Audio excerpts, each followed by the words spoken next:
Yang saya hormati para anggota Forkopimda, Pemprov DKI Jakarta yang mewakili, yang saya hormati Ketua Persatuan Warta Indonesia Pusat, Bapak Atal S. Cepari, juga Ketua Dewan Kehormatan BUSAT, Bang Ilham Bintang, kemudian Ketua PWI DKI Jakarta, Ibu Endang Wediningsih, dan rekan-rekan semua, teman-teman para jurnalis, banyak sekali teman-teman yang hadir pada malam hari ini. Tanpa mengurangi rasa hormat, tidak disebutkan namanya satu persatu, dan juga para dewan juri, para penerima anugerah jurnalistik MH Tamrin, saudara-saudara sekalian, Assalamualaikum warahmatullahi wabarakatuh.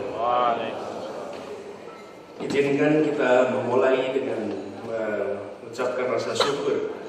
Alhamdulillah, bukan saja malam hari ini bisa berkumpul bersama, tapi sebuah tradisi yang penting dan baik sudah berhasil kita pertahankan dan kita teruskan pada malam hari ini, yaitu mengapresiasi para jurnalis atas karya-karyanya. Dan tepuk tangan untuk semua yang terlibat. Seperti sudah disampaikan dan tertulis di sini 44. Bagi sebagian usianya mungkin kalah dibandingkan angka 44, yang menunjukkan bahwa ini sebuah kerja panjang di mana ada kerja bersama antara Pemprov DKI dengan teman-teman yang berada di dunia jurnalistik untuk sama-sama memberikan apresiasi atas karya-karya yang bisa dijadikan benchmark. Kita semua menyadari betapa pentingnya informasi. Tadi disampaikan tentang sejarahnya.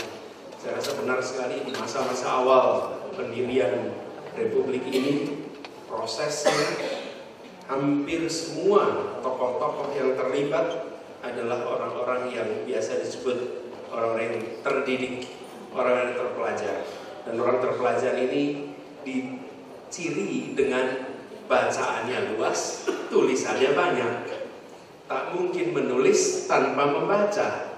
Dan otomatis siapapun yang bisa menulis pasti di belakangnya ada koleksi literatur yang luar biasa. Karena itulah bisa mengungkapkan dalam pikiran, dalam informasi. Dan ini yang kemudian dijalin sebagai sebuah kerjasama. Tahun ini mencapai angka yang ke-44, dan saya berharap mudah-mudahan ini menjadi salah satu contoh. Di tempat-tempat lain juga didorong agar muncul apresiasi pada mereka-mereka yang menulis khusus terkait dengan wilayahnya. Tadi sudah disampaikan tentang kriteria dan lain-lain. Saya rasa izinkan kami mengungkapkan juga bahwa Jakarta ini salah satu tempat yang menjadi sorotan apapun yang dikerjakan di Jakarta ini. Kalau dikatakan barometer, hari ini banyak yang mengutipnya sebagai barometer. Tapi Jakarta adalah tempat di mana perhatian itu amat besar. Peristiwa lokal di Jakarta bisa menjadi peristiwa nasional. Sebuah tempat di mana jembatannya ada lubang di Jakarta menjadi berita nasional. Di tempat lain mungkin hanya menjadi perhatian sepintas. Jalan underpass yang besi-besinya hilang di sini bisa menjadi berita nasional, dan itu memiliki peluang sekaligus bagi kita semua bahwa kita bisa ikut menentukan perasaan bangsa ini. Kita bisa ikut menentukan apa yang dirasakan oleh seluruh bangsa ini.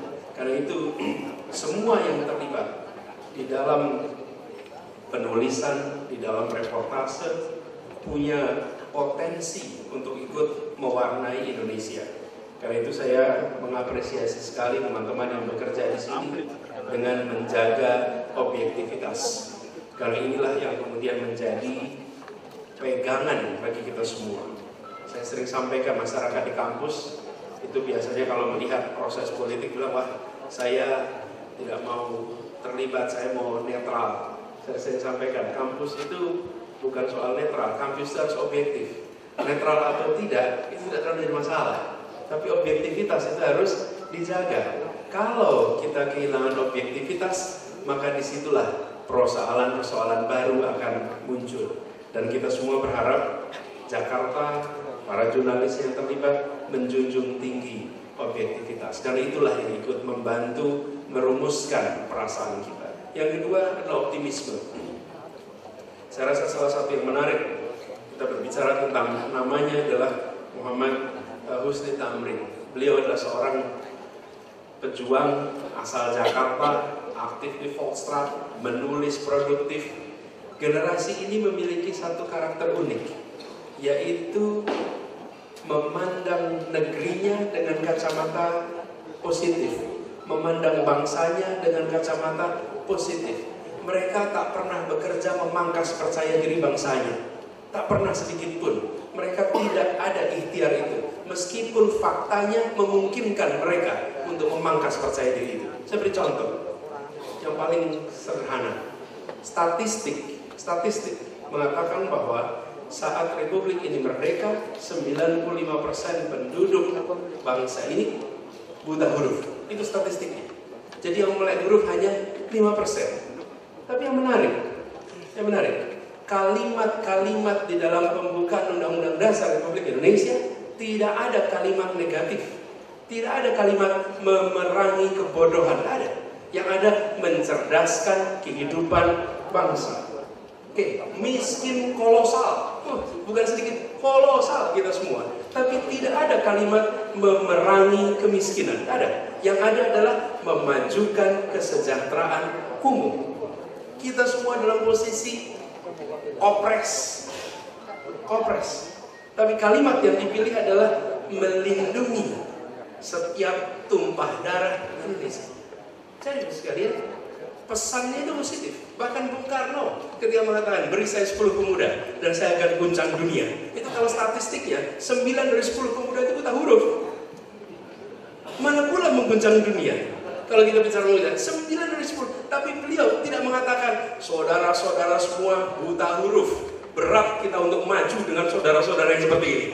Repot percaya diri bangsa ini dipangkas habis. Hari ini tugas kita bukan memangkas percaya diri, adalah tugas kita membangkitkan percaya diri bangsa lewat mana? Lewat ibu kota. Di situ amanat yang kita pegang hari ini. Jadi sekali ini saya hormati, kita punya tugas yang tidak sederhana. Karena apa yang terjadi di Jakarta akan mewarnai apa yang dirasakan serepublik ini. Berita yang kita munculkan, pesan yang kita munculkan, ini punya efek yang amat besar. Kita sama-sama menjaga optimisme itu. Ini saya rasa pesan satu lapis generasi yang kita, generasi-generasi berikutnya tidak boleh hilang. Dan yang menarik, mereka generasi Husni Tamrin CS tidak sekedar berbicara tentang kenyataannya, tapi mereka mengungkapkan cita-citanya, mengungkapkan mimpinya, dan itu yang membawa kita ke sana. Sebuah tanggung jawab yang tidak sederhana. Karena itu saya mengucapkan selamat kepada terus.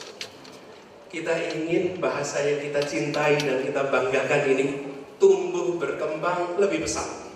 Dan teman-teman jurnalis memiliki peluang untuk menumbuhkan itu. Ketika Kamus Bahasa Indonesia pertama keluar tahun 50, jumlah lemanya waktu itu hanya sekitar 23.000 kosakata. Lalu kemudian tumbuh berkembang dalam waktu sekitar 20-an tahun, itu tambahnya sekitar 7.000.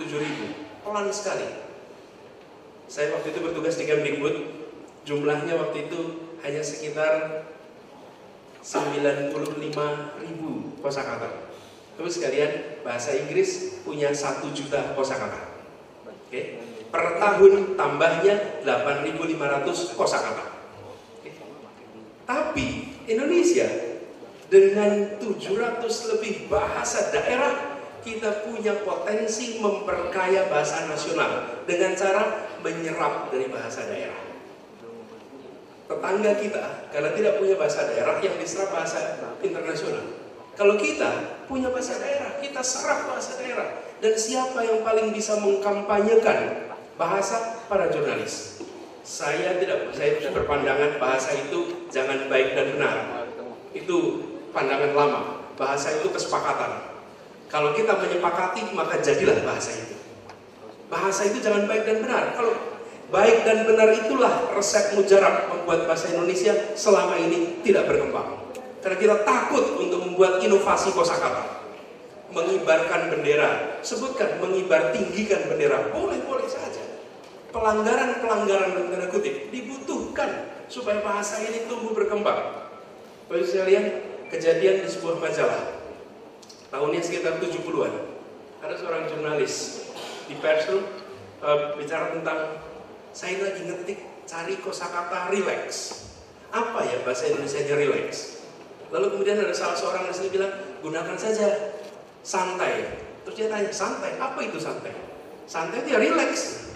Bahasa mana? Bahasa Komering. Oke, saya pakai santai. Hari ini kita semua tidak tahu kalau santai itu adalah dari bahasa Komering. Bayangkan tsunami, Bapak sekalian, tsunami itu terserap dari Jepang. Bahasa Aceh ada, smog. Kenapa kita tidak menggunakan bahasa itu?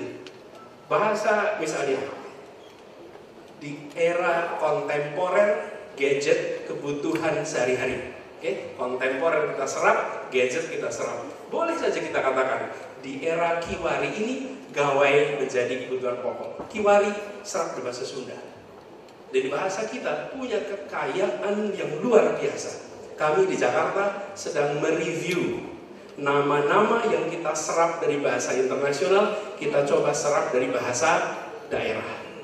Dan banyak temuan, TOD belum ketemu itu. Sekarang MRT sudah, Mass Rapid Transit, kita sudah ubah nama-nama. Moda Raya Transport, Moda Raya Terpadu, Moda Raya Terpadu. Kita langgar saja, karena kalau kita tidak melakukan pelanggaran-pelanggaran dari inovasi dan kita tidak menyerap, sulit. Kami mengadopsi transportasi terintegrasi, kita beri nama Lingko. Dan Lingko itu dari mana? Lingko itu dari Flores, dari Kabupaten Manggarai. Konsep pembagian sawah yang terintegrasi. Tapi sekalian, alhamdulillah di Dikbud sekarang jumlah kosakata sudah tambah menjadi 123.000. Dalam waktu 3 tahun tambahnya hampir 30.000. Lewat apa? Lewat pembukaan. Siapa saja boleh mengusulkan diksi bahasa Indonesia, 6 bulan sekali di-approve. Tiap bulan April dan Oktober. Sehingga bahasa kita tumbuh. Karena itu sekalian, saya ingin mengajak kepada kita semua, mari bahasa yang kita cintai ini bisa bersanding sejajar dengan bahasa-bahasa internasional lain, karena kosakatanya makin hari makin kaya. Dan siapa yang berkaya? Teman-teman jurnalis yang paling punya kesempatan. Di situ, kalau dulu pena, sekarang bukan lagi komputer, di HP ini, itulah kita memunculkan kosakata baru. Karena itu Jakarta punya potensi berperan. Mudah-mudahan ini semua kita bisa mainkan perannya, memberikan manfaat bukan saja pada Jakarta, tapi pada seluruh Indonesia. Demikian sambutan saya. Selamat kepada semua yang terlibat. Assalamualaikum warahmatullahi wabarakatuh.